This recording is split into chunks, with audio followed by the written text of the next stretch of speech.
खबरों के निष्पक्ष विश्लेषण के लिए सब्सक्राइब करें Jantantra TV and press the bell icon. Never miss any update.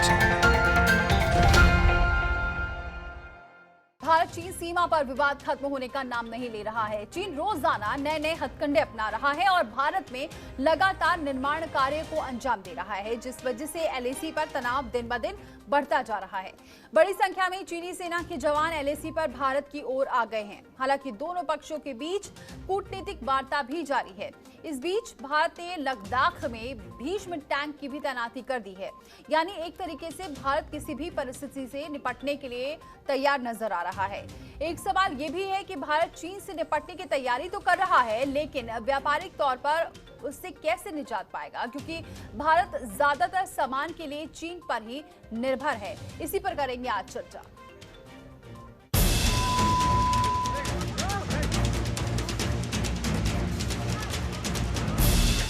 Ladakh में सीमा पर तनातनी के बीच चीन की नापाक हरकत फिर सामने आई है।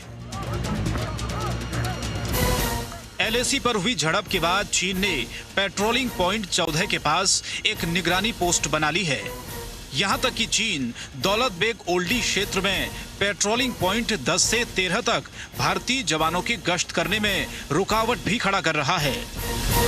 मोदी ने साफ तौर पे कहा है कि हिंदुस्तान जो है लाइन ऑफ एक्चुअल कंट्रोल के अलावा उसकी निगाह कुछ और इलाकों पर भी है। यानी दूसरे लफ्जों में वो साफ तौर पे वही दोहरा रहा है जो पार्लियामेंट में अमित शाह ने कहा, एक्साइज चेन को हम लेकर वापस रहेंगे। 43,000 स्क्वायर किलोमीटर हिंदुस्तान की टेरिटरी आज चाइना के इलीगल ऑक्यूपेशन में है और हिंदुस्तान चाहता है कि हम आने वाले समय में उसको चाइना से छुड़वा लें, उसको भी और सक्शाम वैली को भी। और ये आलम तब है जब भारत चीन के बीच कमांडर लेवल पर लगातार बात हो रही है, लेकिन फिर भी चालाक चीन अपनी हरकतों से बाज नहीं आ रहा है। एक तरीके से वो अंदर ही अंदर अपना काम करते हुए भारत का वक्त बर्बाद कर रहा है। बताया जा रहा है चीन सेना ने 4 मई से सैन्य ढांचा बनाना शुरू किया और बड़ी संख्या में तोपें, हथियारबंद रेजिमेंट और रक्षा बैटरी के जमावड़े के साथ साथ 10,000 से ज्यादा जवानों की तैनाती कर दी है। वहीं पेंगोंग झील के साथ लगे फिंगर इलाके में भी चीन ने सेना और सैन्य ढांचे बनाने के काम में तेजी ला दी है। भारतीय पक्ष फिंगर 8 तक अपना दावा जताता रहा है, मगर चीन की सेना गलवान घाटी में झड़प के दौरान से ही फिंगर 4 से आगे जाने पर भारतीय सेना की गश्ती दल का रास्ता रोक रही है। फिंगर इलाके में चीन की सेना नए क्षेत्रों में कब्जा जमाने की आक्रामक कोशिश कर रही है।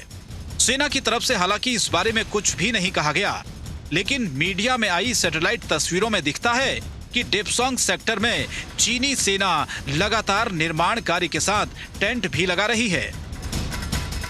स्पाइट जो बातचीत हुई है कोर कमांडर लेवल पे, उसमें जो निर्णय हुए ज़मीन पे वो उतरते हुए नहीं दिख रहे हैं, क्योंकि अभी भी उनकी गलवान वैली में जो पेट्रोल पॉइंट 14 है उस पर उनकी बढ़त अभी भी उनकी प्रेजेंस दिखाई पड़ रही है।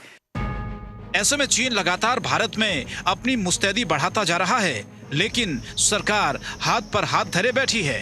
भले ही लद्दाख में गतिरोध खत्म करने के लिए भारत और चीन के बीच कूटनीतिक स्तर की बातचीत जारी है, लेकिन अभी तक विवाद का कोई हल नहीं निकाला जा सका है। जुबैर खान के साथ ब्यूरो रिपोर्ट, जनतंत्र टीवी। अब सवाल यही है कि क्या धोखेबाज चीन पर एतबार करे भारत? तो यहां पर सवाल नंबर 1, क्या धोखेबाज चीन पर एतबार करे भारत? इसके अलावा दूसरा सवाल यह है कि क्या चीन के लिए बातचीत सिर्फ बहाना है और समय बिताने की साजिश है? इसके अलावा सवाल एक और उठता है कि क्या बातचीत के आड़ में चीन जमीन हड़पो अभियान चला रहा है? और इसके अलावा सवाल यह भी उठता है कि 2 कदम आगे 1 कदम पीछे आखिर क्या है चीन की सोच?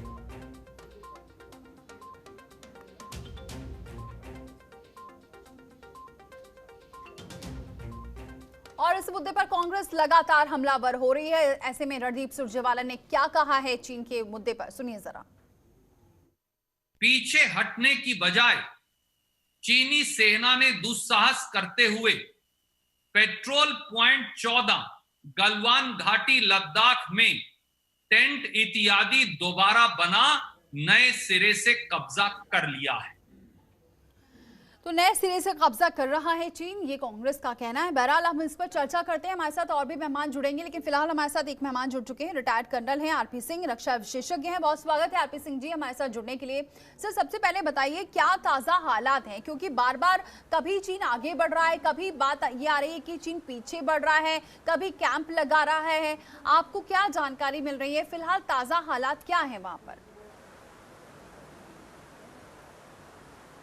देखिए, ताज़ा हालात जो है, जो आपके मीडिया में आ रहा है, उसके हिसाब से कोई भी परिवर्तन हालात में नहीं है जी। जैसा कि पहले हालात थी वही हालात आज भी है। जो वहाँ पे तनावपूर्ण स्थिति थी अभी भी है। दोनों लेवल पे, कोर कमांडर लेवल पे बातचीत हो रही है और दोनों में इतनी बातचीत हो जाएगी कि पहले स्थान पे वापस चले जाएं। भारत ने उनकी बातों को देखते हुए, ध्यान में देखते हुए, उनके जमावड़े को देखते हुए, उनके हथियारों की जो है नज़दीक तक आने की स्थिति देखते हुए भारत ने भी अपनी स्थिति साफ कर दी है। भारत ने हर एक क्षेत्र में चाइना से लगे हुए जो भी जगह हैं वहाँ पे भी अपना जमावड़ा को बढ़ा दिया है। भारत ने बल्कि एयरफोर्स के लिए भी आगे की तरफ कई एयरफील्ड्स में अपने लड़ाकू हवाई जहाज़ों को भी तैनात कर दिया है। पेट्रोलिंग की स्थिति बढ़ा दी है, फॉर्मेशंस को सतर्क कर दिया है। रही बात जो पॉइंट 14 की बात है, पॉइंट 14 समझौता के बाद भी बस उनको पीछे हटने की बात हुई है, जो कि अभी तक पूर्ण रूप से सफल नहीं हो पाई है। और जो सैटेलाइट पिक्चर आ रही है वो उसको जाहिर करती है कि चाइना अभी तक वहीं पे है। चाइना की जो भी स्थिति है 48 से यही चली आ रही, उसमें कोई परिवर्तन नहीं है। लेकिन हमारे में जो सॉफ्टनेस है वो पहले से ही दिखी जा रही है। अगर आपको याद है 62 में चाइना आया यहाँ तक, 67 में भी वहां पे नाथुला के ऊपर अटैक किया है। अभी आपको पिछले साल भी आपने डोकलम की भी क्राइसिस सुनी होगी। इस तरह से क्राइसिस उनकी चलती है और ये उनके नीति के तहत ये है कि वो जो है बॉर्डर्स के नजदीक से नजदीक इंच फॉरवर्ड हो रहे हैं और काफी क्लोज हो रहे हैं। जो इकोनॉमिक कॉरिडोर है पाकिस्तान से लेते हुए, पीओके से लेते हुए पाकिस्तान को, उसको देखते हुए ये इलाका काफी गंभीर रूप से उनके लिए जरूरी हो गया है कि वहां पे सैनिक का अपना जमावड़ा पूरा करें। और जो आपकी काराकोरम हाईवे है उसको के लिए डेप्थ देने के लिए ये ज्यादा से ज्यादा इलाका अपने पास रखना चाहते हैं। यही वजह है कि गलवान वैली के अंदर जो आपके अंदर आने की कोशिश की है, जो फिंगर 4 और फिंगर 8 की बात की जा रही है पोंग से लेक में, वहां पे भी उन्होंने अपनी कदम को आगे बढ़ाया है। और अभी जो बातें चीजें हो रही हैं जो कि आपके ओल्डी के पास जो इनके हमारे जो ट्रुप्स पेट्रोलिंग कर रहे थे उस पे है। आपको ये पता होना चाहिए कि ये LAC है, नॉट कि LOC नहीं है। LAC भी किसी भी स्थिति में हम फायर नहीं कर सकते हैं, कोई भी सामरिक स्थिति पे हम कोई भी कार्रवाई नहीं कर सकते हैं। और जहां तक सूचना है 75 के बाद एक भी गोली फायर नहीं हुई है। भारत मैत्रीपूर्ण संबंध बनाने के लिए ही चाइना के साथ उनके हर बातों की एक तरह से सामरिक रूप के बजाय बल्कि डिप्लोमेटिक रूप से बातचीत करके हर चीज को सुलझा ले रहा है। और जहां तक मुझे पता है कि गलवान वैली की भी परिस्थिति इसी तरह की थी, जिसमें तकरीबन 70-80 दिन लगे थे और उस स्थिति को संभाल लिया गया। जी बिल्कुल, हो सकता है जो सामरिक रूप से बातचीत चल रही है और जो डिप्लोमेटिक रूप से जो है। ठीक है सर, आगे बात करेंगे। हमारे साथ जेके त्रिपाठी जी जुड़ चुके हैं, पूर्व राजनयिक हैं। बहुत स्वागत है जेके त्रिपाठी जी हमारे साथ जुड़ने के लिए। सर, ये जो अभी बातचीत चल रही है, कल तक ये बातचीत चली कि ये बात सामने आई कि काफी देर तक बातचीत चली है और उसके बाद यहाँ पर जो चीन है और भारत के बीच जो बातचीत रही है वो काफी सकारात्मक रही है। लेकिन आज अचानक से फिर धीरे धीरे खबर आई कि अभी भी वो कैंप लगा रहे हैं वहां पर। दूसरी बात, फिर धीरे से खबर आती है क्या वो फिर से चीनी सेना पीछे हट गई है। तो क्या ये चल रहा है, एक तरफ बातचीत हमारी बहुत अच्छे नतीजे पर फिर से पहुंचने की कोशिश हो रही है, दोनों जन सहमति बना रहे हैं, और फिर यहाँ पर स्थितियां कुछ और नजर आ रही हैं। ऐसा क्यों नजर आ रहा है? क्या चीन अभी भी चालबाजी कर रहा है? देखिए, चीन चालबाजी कर रहा है। चीन हमने हमेशा चालबाजी की है, इसमें तो कोई शक नहीं है कि चीनी अपने लोगों को यही सिखाते हैं कि एक चीनी को किसी का विश्वास नहीं करना चाहिए, किसी का भरोसा नहीं करना चाहिए। वही चीज चीनियों के लिए हमें करनी चाहिए। रही बात ये कि चीनी सेना के हटने की बात, तो मेरे ख्याल से 4:30 पौने 5 बजे की न्यूज में कई चैनल ये चला रहे थे कि सैटेलाइट की लेटेस्ट इमेजरी के हिसाब से चीन की सेनाएं PC-14 से 1 किलोमीटर पीछे हट गई। अब मैं नहीं जानता कि कहाँ क्या सच्चाई है, क्योंकि कुछ चैनल कह रहे हैं कि नहीं हटी है, कुछ चैनल कह रहे हैं हटी है।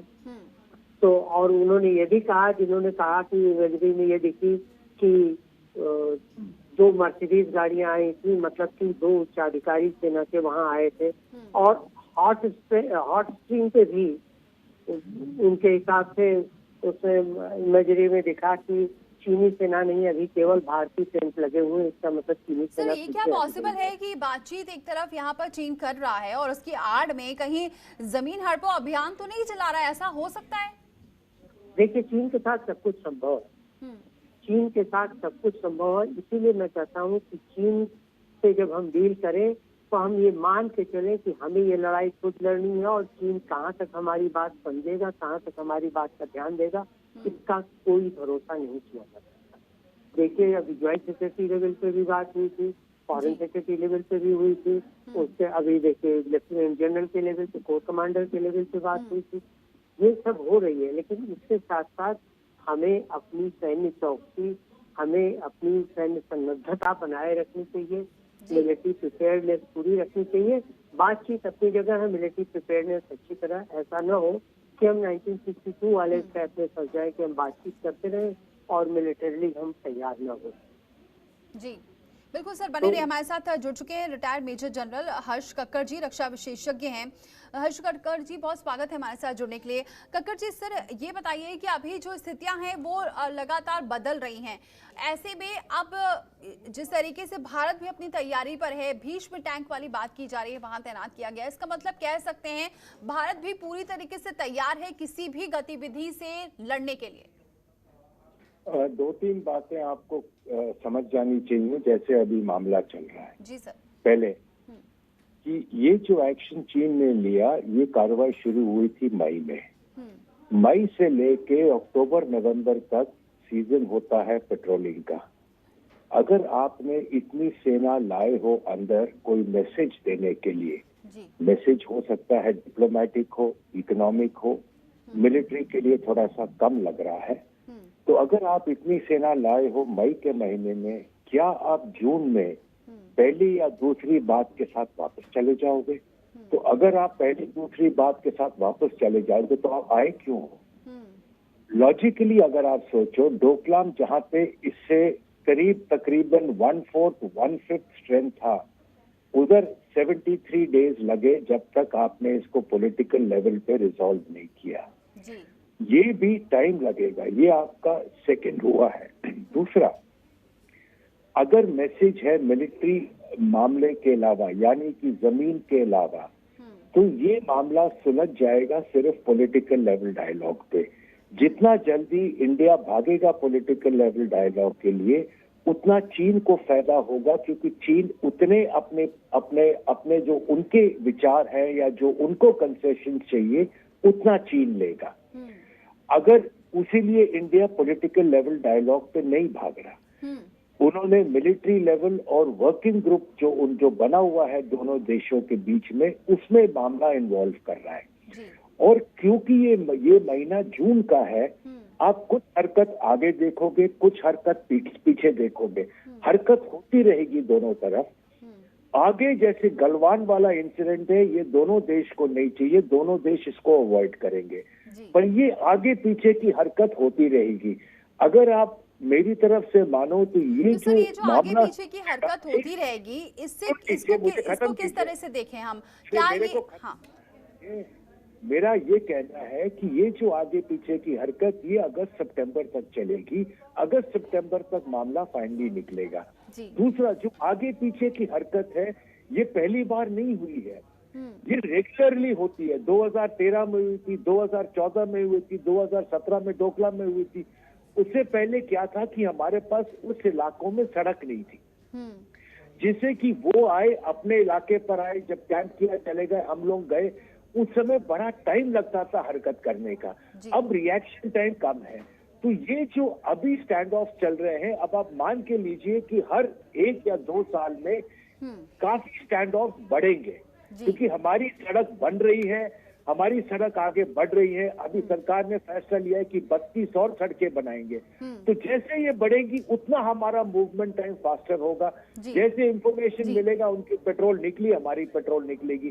तो ये जो है एनकाउंटर, ये जो स्टैंड ऑफ मतलब अभी ये जो स्थितियां देखने को मिल रही है आगे भी ऐसी देखने को मिल सकती हैं, इस पर आगे भी हम चर्चा करेंगे। तीनों मेहमान मेरे साथ बने हुए।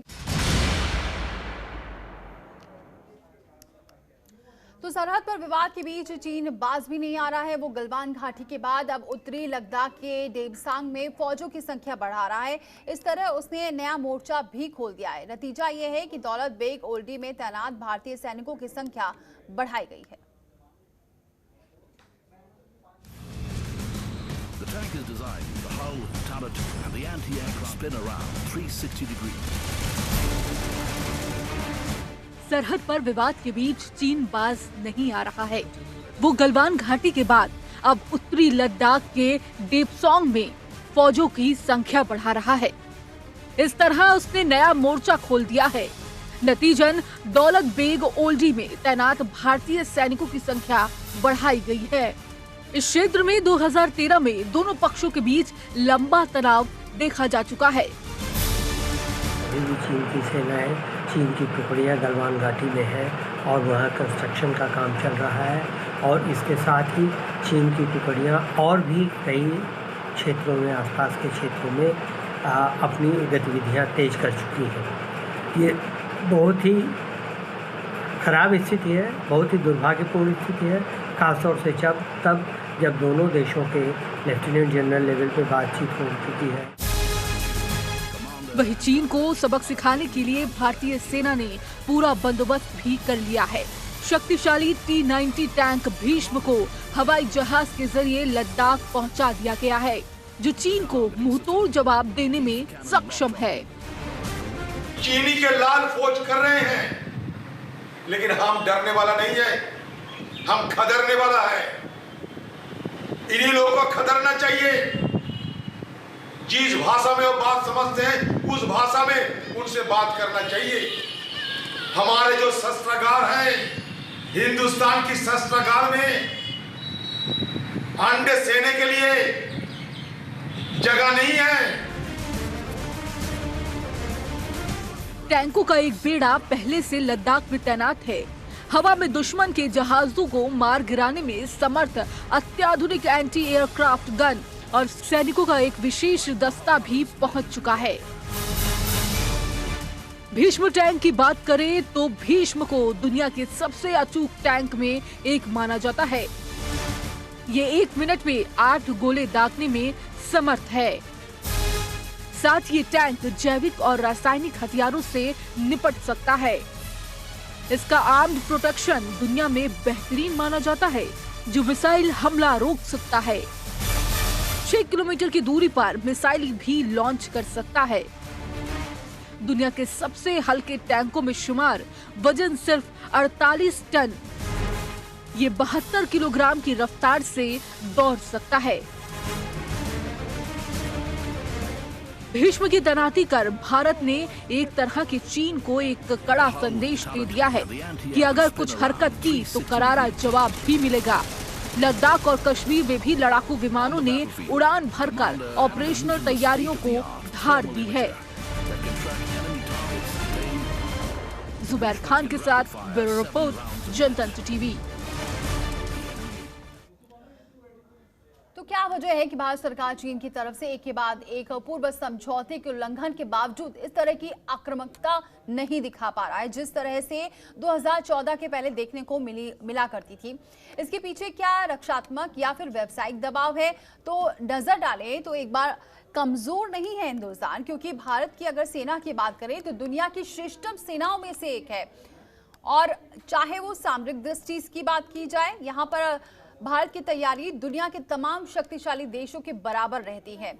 लेकिन अगर विदेश नीति 2014 की बात करें तो वैसी आक्रामकता नहीं दिख रही है, ऐसे एक्सपर्ट्स भी कह रहे हैं। भारत के सुरक्षा के नजरिए से देखें तो यहाँ पर व्यावसायिक और वाणिज्यिक दबाव है क्या इसमें, ये एक बड़ा सवाल उठ रहा है। स्टार्टअप की बात करते हैं तो स्टार्टअप के रंगों में चीनी है। भारत की निर्भरता चीन से आयातित वस्तुओं पर ज्यादा है। हम अपनी जरूरत की कई चीजों का करीब 80% इंपोर्ट चीन से करते हैं। देश के स्टार्टअप्स में बहुतायत चीनी पूंजी निवेश का अनुमान भी है। इसके अलावा चीन से संबंध बिगड़ने का सीधा असर भारतीय बाजार और भारतीय कंपनियों पर भी पड़ेगा। इसके अलावा सवाल ये भी है कि आत्मनिर्भरता की असलियत क्या है, क्योंकि यहाँ पर विरोध तो बहुत हो रहा है, लेकिन चीन से इंपोर्ट घटाने और घरेलू मांग देश में प्रोडक्शन करके पूरी करने की योजना भी है। पिछले कुछ सालों में मैन्युफैक्चरिंग बहुत घटी। भारत की स्थिति मैन्युफैक्चरिंग नेशन के बजाय एक ट्रेडर की है और देश की ज्यादातर कंपनीज चाइनीज प्रोडक्ट्स इंपोर्ट करती है। सस्ते चीनी सामान को भारतीय कंपनियों ने ट्रेडिंग करके बेतहाशा मुनाफा भी कमाया है। इसमें वाणिज्यिक और व्यावसायिक दबाव के कारण हम थोड़े जरूर रक्षात्मक हैं। और चलिए फिर से एक बार मेहमानों का रुख करते हैं। हमारे साथ जुड़े हुए हैं रिटायर्ड मेजर जनरल हर्ष कक्कड़ और साथ ही जेके त्रिपाठी जी और रिटायर्ड कर्नल आरपी सिंह भी जी हमारे साथ जुड़े हुए हैं। एक बार जेके त्रिपाठी जी, क्या लग रहा है कि हमारे अंदर इस बार वो 2014 की जो बात करें उतनी आक्रामकता नहीं दिखाई दे रही है? कहीं यहाँ व्यावसायिक तौर पर दबाव तो नहीं है भारत पर? देखिए, मेरे ख्याल से ये आपका सर्वथा गलत मानना। पता नहीं क्यों लोग ये सोचते हैं कि 2014 से पहले आक्रामकता थी और अब नहीं थी। 2013 याद कीजिए, जब श्याम शरण के नेतृत्व वाली कमेटी ने ये कहा था कि 640 वर्ग किलोमीटर की जमीन चीन ने ले ली है, मनमोहन सिंह जी ने कुछ नहीं कहा था। याद कीजिए, उसके पहले भी नाथुला में भी हुआ था, मेजरला में, जीपला में भी, ये सियाचिन में भी। ये सब आक्रामकता, ये ना कहिए कि उस वक्त आप क्या कहना चाहती कि क्यों आक्रामकता का क्या सबूत है कि उस वक्त क्या आक्रामकता थी? उस वक्त भी चीनी हमले हो रहे थे, उस वक्त भी चीन का इंक्लूजन हो रहा था, उस वक्त भी हमारी सेना वहीं थी, ऐसी चीजें थी वहां। तो ऐसा नहीं है कि उसके बाद आक्रामकता कम हो गई है हमारी या विदेश नीति की फेल्योर हो गई है। विदेश नीति किसी भी डेमोक्रेसी में फेल नहीं होती, उसके इंस्ट्रूमेंट्स बदलते हैं और अब इंस्ट्रूमेंट और जगह परिस्थिति के अनुसार उसको रिवाइज किया जाता है। जैसे हम नॉन अलाइंड से जब शीत युद्ध खत्म हुआ तो हम मल्टी अलाइनमेंट में आए, और अब क्या है, अब चीन के साथ हम देख रहे हैं कि चीन नहीं मान रहा है, तो चीन के साथ रिविजिट की जरूरत है। इसमें दूसरे टूल्स को लगाने पड़ेंगे। तो ये चीज तो, और जहाँ तक आपने कही कि व्यापार की बात, वाणिज्य की बात, कि हम ज्यादातर ये 88% से ज्यादा हम API मंगाते हैं, कच्चा माल अपनी दवाओं के लिए, जेनेरिक दवाओं के लिए चीन से। इसी के साथ साथ कई चीजें, मोबाइल फोन के बाजार पे चीन का पूरा एक तरह से घेरा है। लेकिन हम ये कर सकते हैं अगर सरकार और लोग दोनों साथ साथ काम करें। न ये सिर्फ सरकार का काम है, न सिर्फ ये जनता का काम है। जनता का काम ये, ठीक है, आप ये कह सकते हैं कि जनता जहाँ 4 पैसा कम लगेगा वहीं जनता जाएगी, चाहे वो चीन का सामान हो चाहे किसी और दुश्मन देश का सामान। ये मानसिकता भी बदलनी होगी हमें, जनता की, और इसका काम हमें, आपको, टीवी चैनल्स को, अखबारों को, सबको करना होगा। और जहाँ तक रही बात सरकार की, सरकार को भी अभी, जैसे कहते हैं कि एडवर्सिटीज में आप अपॉर्चुनिटी ढूंढ सकते हैं, तो अभी ढूंढी जा सकती है। क्योंकि अभी देखिए कितने सारे लोग बेरोजगार होके महानगरों से आए हैं, रोजगार की तलाश में है, कितने सारे लोग बाहर से आए हैं। उन सब को लेकर के हम और नई इंडस्ट्री शुरू कर सकते हैं, बशर्ते कि सरकार उनको इनकम टैक्स में छूट या कुछ टैक्स हेवन या कुछ सब्सिडी दे। क्योंकि इस सब से क्या होगा कि इस इंडस्ट्रियलिस्ट को इंडस्ट्री अपनी बनाने में फायदा होगा। आप देखिए, जापान 1945 से पहले जापान बहुत ही खराब हालत में था, और जर्मनी भी।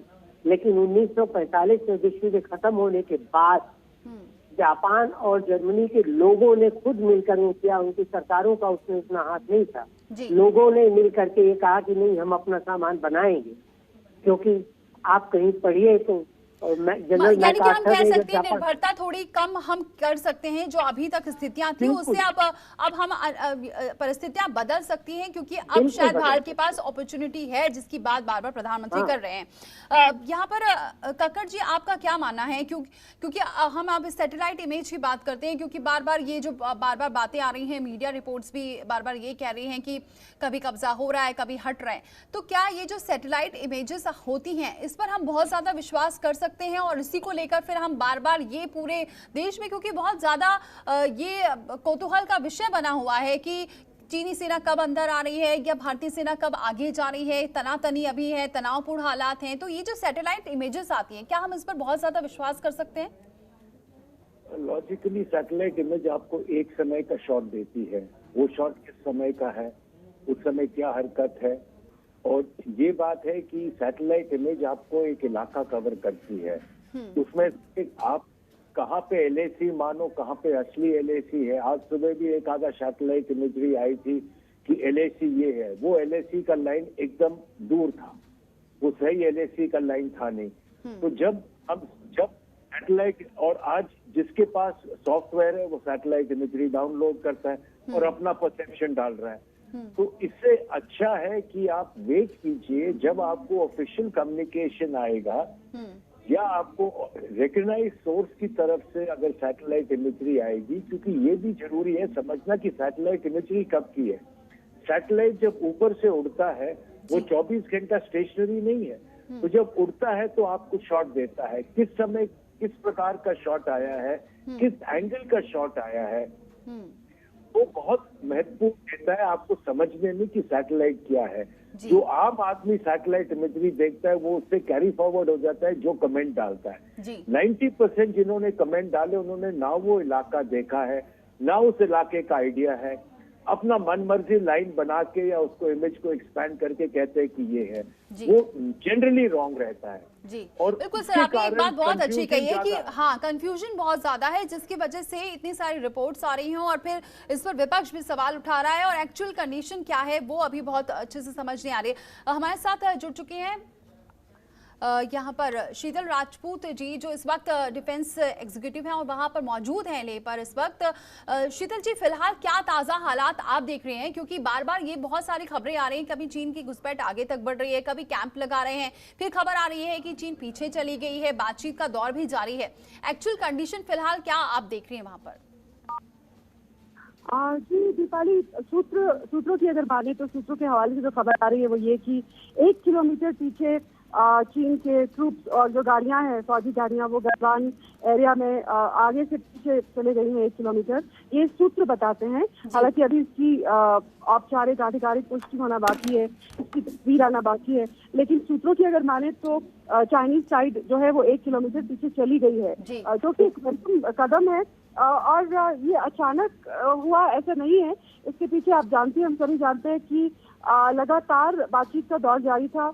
22 जून को दोनों तरफ के जो सेना के कोर कमांडर थे वो लद्दाख में त्रिशूल में बैठक उन्होंने की और फिर उसके बाद डिप्लोमेटिक स्तर पर भी बातचीत हो रही थी। हमारे विदेश मंत्री ने वीडियो कॉन्फ्रेंस के जरिए चाइनीज विदेश मंत्री वांग यी से बात की थी। रशिया ने भी इस मामले पर अपना पक्ष रखा था। दुनिया पूरी की पूरी इस पूरे मामले को देख रही है, लद्दाख में जो हो रहा है। चीन ने जो लद्दाख में गुस्ताखी की भारत के साथ, वो पूरी दुनिया देख रही थी। तो मुझे लगता है कि अंतर्राष्ट्रीय स्तर पर चीन पहले कोरोना की वजह से अलग अलग हुआ ही, और उसके बाद इस घटना के बाद जो गुस्ताखी करने की कोशिश की भारत के साथ, जो क्लैशेस हुए 6 जून के बाद 15 जून को, 6 जून के समझौते के बाद 6 जून को भी समझौता हुआ था दोनों के बीच में कि हम अपनी अपनी पोजीशन पे चले जाएंगे, कोई बवाल नहीं करेंगे। उसके बाद फिर 15 जून को चीनी फौज ने जो कारस्तानी की, जिसका हमने मुंह जवाब दिया, तो पूरी दुनिया देख रही थी और किरकिरी इसमें चीन की ही हो रही थी अंतर्राष्ट्रीय स्तर पे। वैसे भी वो इकोनॉमिकली और डिप्लोमेटिकली अलग थलग पड़ा है पिछले 3 महीने 4 महीने से, जब से कोरोना की महामारी ने पूरी दुनिया को अपनी चपेट में लिया है।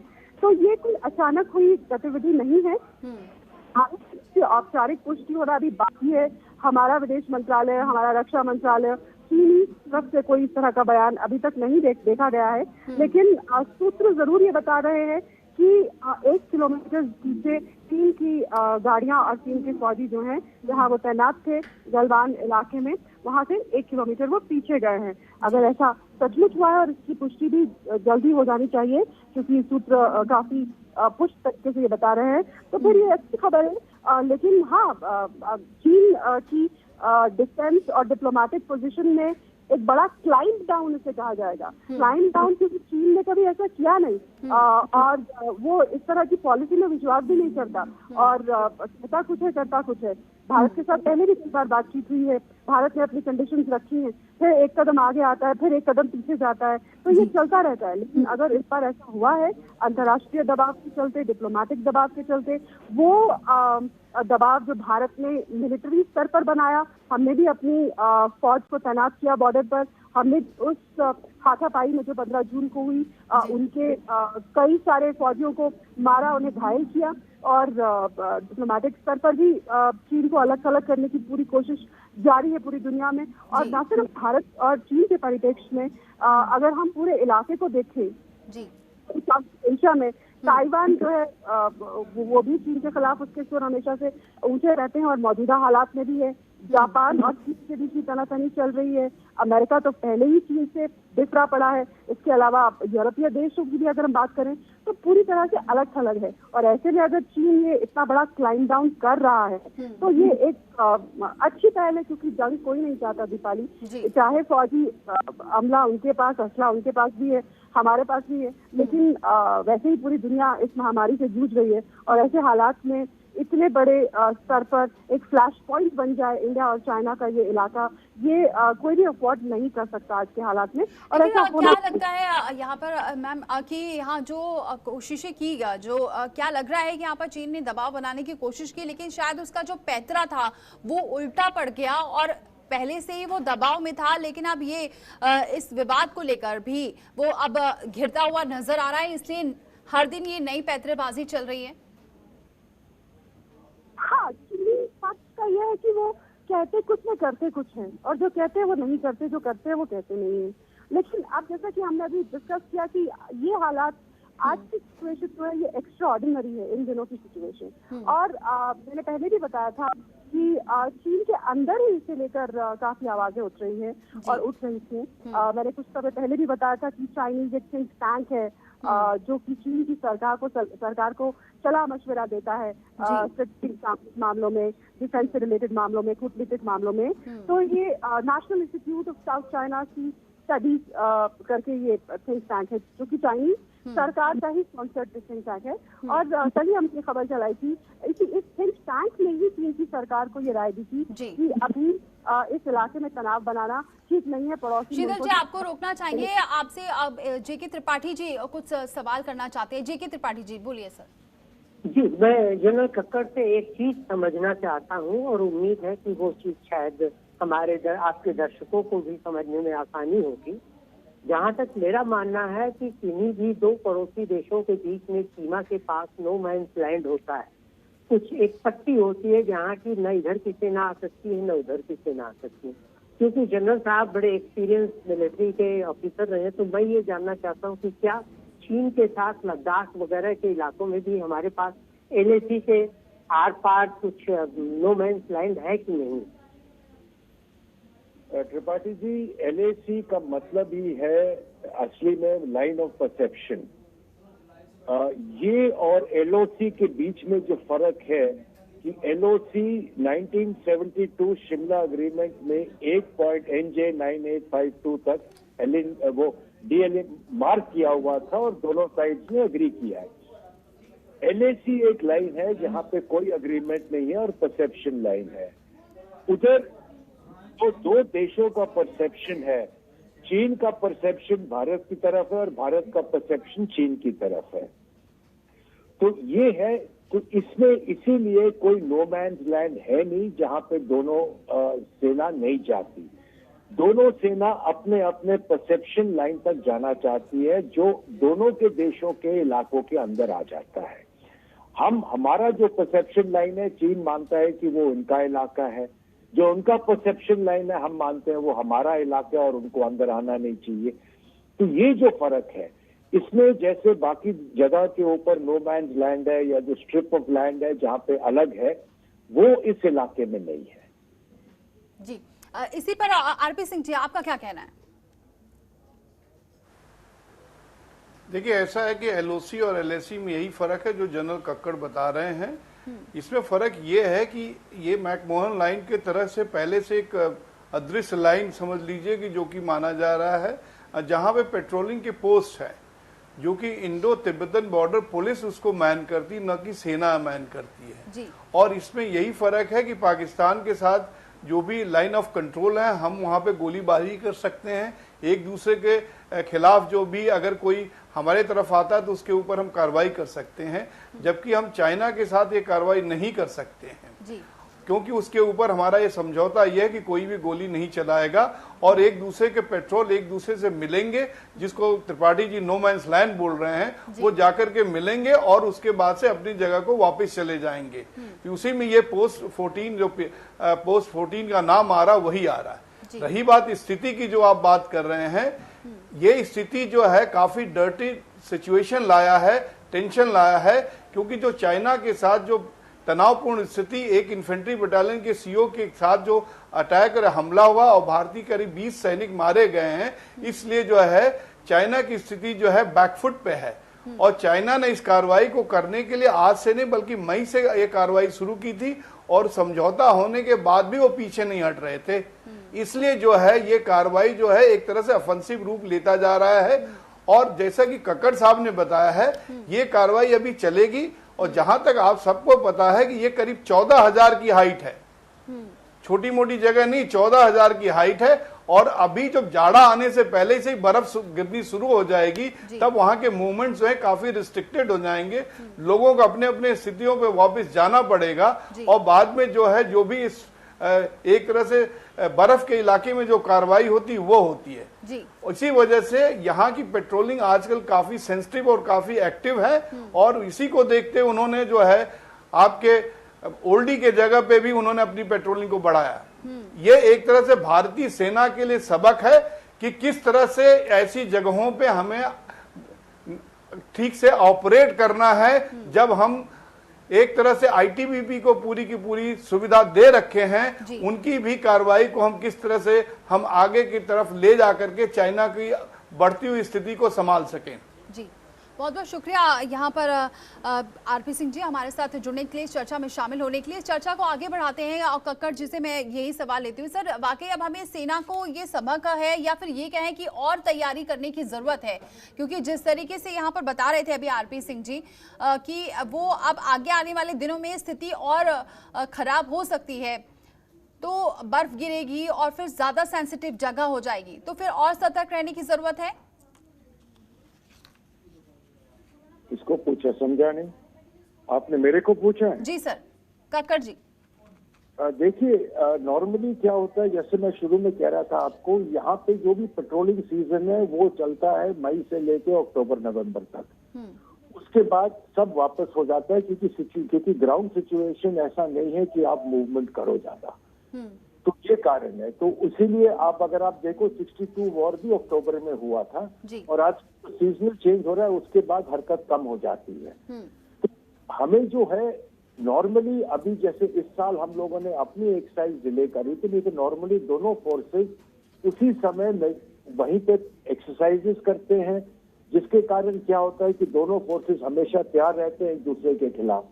हम लोगों ने इस साल अपनी एक्सरसाइज डिले करी थी कोविड के कारण, और हमें पता था कि चाइनीज की एक्सरसाइज हो रही है, पर चाइनीज का जो फोर्स लेवल का इंटेंशन क्या था वो नहीं क्लियर होता, क्योंकि आपको सैटेलाइट इमेजरी से फोर्स लेवल दिख जाता है, आपको इंटेलिजेंस इनपुट से ये सब मिल जाता है, पर उसका इंटेंशन क्या है वो नहीं आपको क्लियर होता।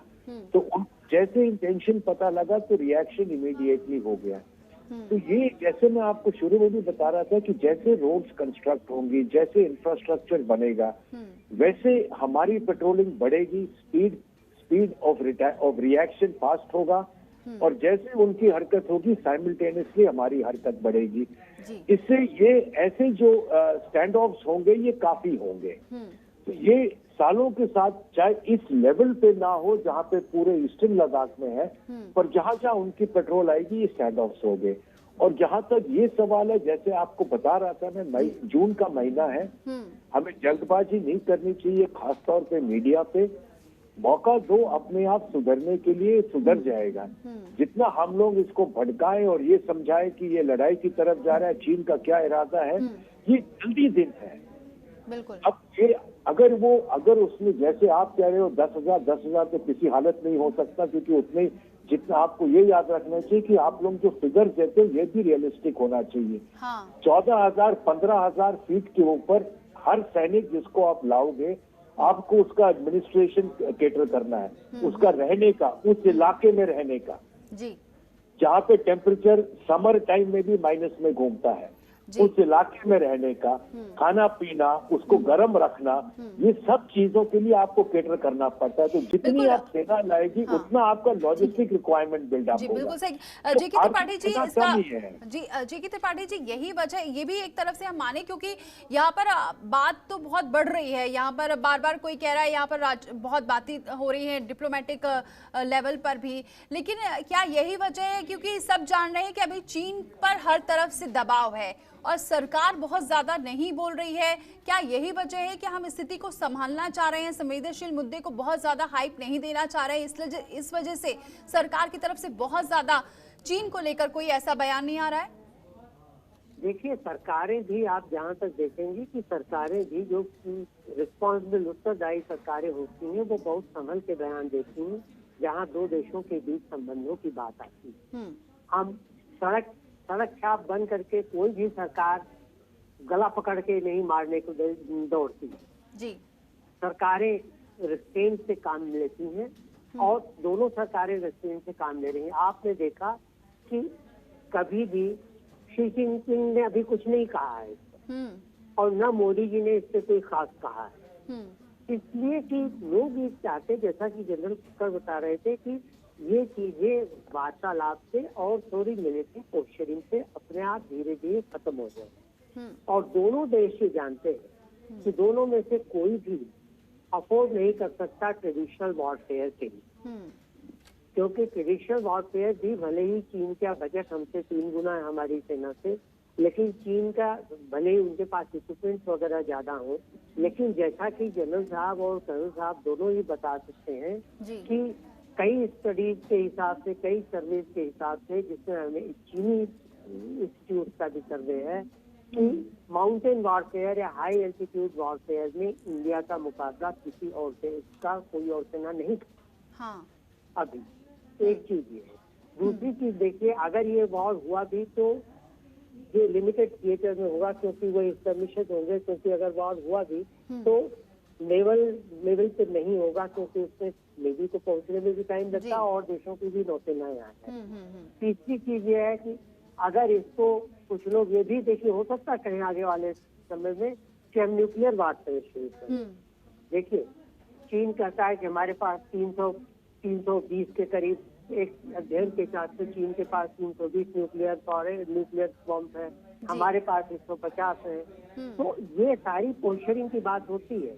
1945 के बाद से कोई भी न्यूक्लियर बम किसी के ऊपर नहीं छूटा है, क्योंकि अगर न्यूक्लियर वॉरफेयर होगा तो आपके पास 100 हो, 200, 1000 हो, कोई फर्क नहीं पड़ता, एक ही काफी होता है। पहला जो छूट गया उसके बाद कुछ नहीं होता। तो ये मान के चलिए कि युद्ध नहीं होगा, दोनों देश नहीं चाहेंगे और दोनों देशों की स्थिति, आर्थिक स्थिति भी नहीं है, बिल्कुल आर्थिक स्थिति भी नहीं है और इस वजह से युद्ध वाली जैसी कोई बात नहीं। लेकिन अब यही है कि अब देखना होगा कि आगे इस पर क्या स्थिति बनती है। लेकिन आज की बात से ये बात बिल्कुल सही है कि ये चीजें बहुत चलती रहती हैं और इसको आगे चलकर बहुत जल्दी सुलझा भी लिया जाएगा, चाहे बातचीत के जरिए या फिर पोस्चरिंग के जरिए, जिस तरीके से हमारे साथ दोनों ही जो एक्सपर्ट्स बैठे हुए हैं वो हमें बता रहे हैं। लेकिन बहुत बहुत शुक्रिया आप दोनों का हमारे साथ जुड़ने के लिए, जे.के. त्रिपाठी जी और कक्कड़ जी, इस चर्चा में शामिल होने के लिए। इसी के साथ अब देखना होगा कि आगे क्या स्टेप होता है चीन का, भारत क्या आगे अगला कदम उठाता है, वार्ता कहां तक पहुंचती है। खबरों के निष्पक्ष विश्लेषण के लिए सब्सक्राइब करें Jantantra TV and press the bell icon. Never miss any update.